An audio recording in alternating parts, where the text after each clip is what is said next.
DSP साहब का बयान है। ऐसा नहीं है, कानून में अधिकार प्राप्त है। SC/ST एक्ट अगर लगा है, हम पर भी लगेगा, तो हमको कानून में उसकी समीक्षा कराने का अधिकार है। हम आवेदन देंगे, आवेदन के आधार पर पुलिस को जांच करने का अधिकार नहीं है। जितना जल्दी है जाइए यहाँ से। अब इसके बाद भी कुछ बचता है जो सोशल मीडिया में मैंने देखा है, तो प्रशांत किशोर जी दुकान, अब शटर आपका गिर गया, राजनीति का शटर आपका अब ओपन नहीं होने वाला है।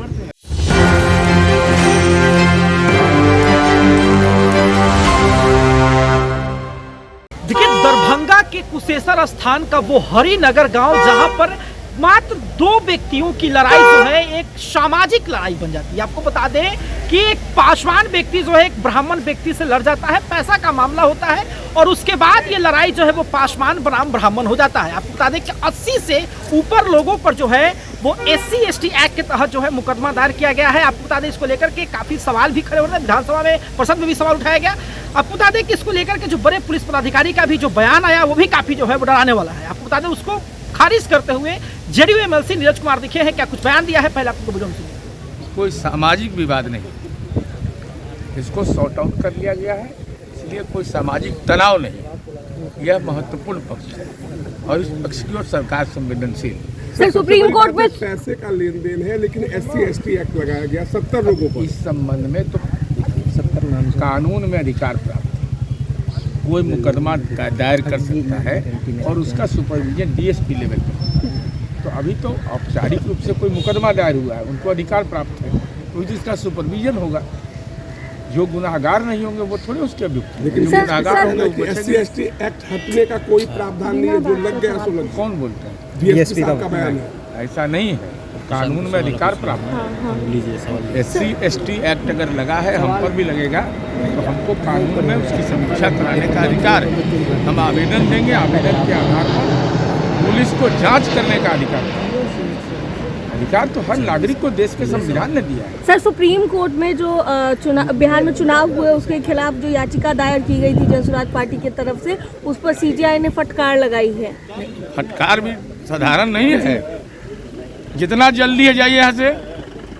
अब इसके बाद भी कुछ बचता है जो सोशल मीडिया में मैंने देखा है, तो प्रशांत किशोर जी दुकान, अब शटर आपका गिर गया, राजनीति का शटर आपका अब ओपन नहीं होने वाला है। अब कहाँ जाइएगा? JDU में अगर आना चाहेंगे तो प्रशांत किशोर कहाँ? अरे वो अब दूसरा राज्य में सब देख रहे हैं, स्कोप की इज्जत रहेंगे। वो कहाँ थे?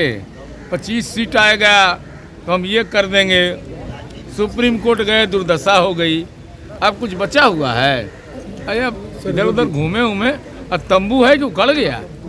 वो तंबुआ तो कम से कम दिखाए हैं, तंबुआ उखड़ गया उनका।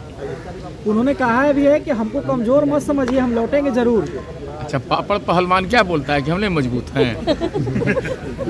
अरे भाई, राजनीति करने वाला आदमी हारे या जीते अपने कायम रहता है। और आपने सुना स्पष्ट तरीके से उन्होंने कहा कि देखिए, मुकदमा किसी पर भी हो सकता है, लेकिन आप निर्दोष होंगे तो आपको सजा नहीं होगी। अगर आपने गलती की है तब आपको घबराने की जरूरत है। साथ ही बता दें कि आपको विपक्ष पर भी बरसते दिखे प्रशांत किशोर, जिन्होंने याचिका दायर किया था, उसको जो है अब CGI यानी कि चीफ जस्टिस ऑफ इंडिया ने बड़ा झटका दिया है, क्योंकि स्पष्ट तरीके से जिन्होंने PK और उनकी पार्टी जनसुराज ने जो याचिका जारी की थी उसको खारिज करते हुए कहा कि ये जो है उचित नहीं। आपको बता दें इसको लेकर के भी JDU MLC ने कहा कि अब उनका तंबू जो है उखड़ चुका है और बिहार में दोबारा अपने पांव शायद नहीं जमा पाए, उनको दूसरे राज्यों में स्कोप देखना चाहिए। हालांकि प्रशांत किशोर ने भी अल्टीमेटम दिया और स्पष्ट तरीके से कहा कि हम वो व्यक्ति हैं जो हारने वाले नहीं है, हम लौटेंगे और लौटेंगे तो वो नजराना आपको हमेशा याद रहेगा। देखते रहे सब न्यूज़ 24 सहयोगी नीरज कुमार के साथ साहिल कुमार की रिपोर्ट, बिहार विधान परिषद, पटना।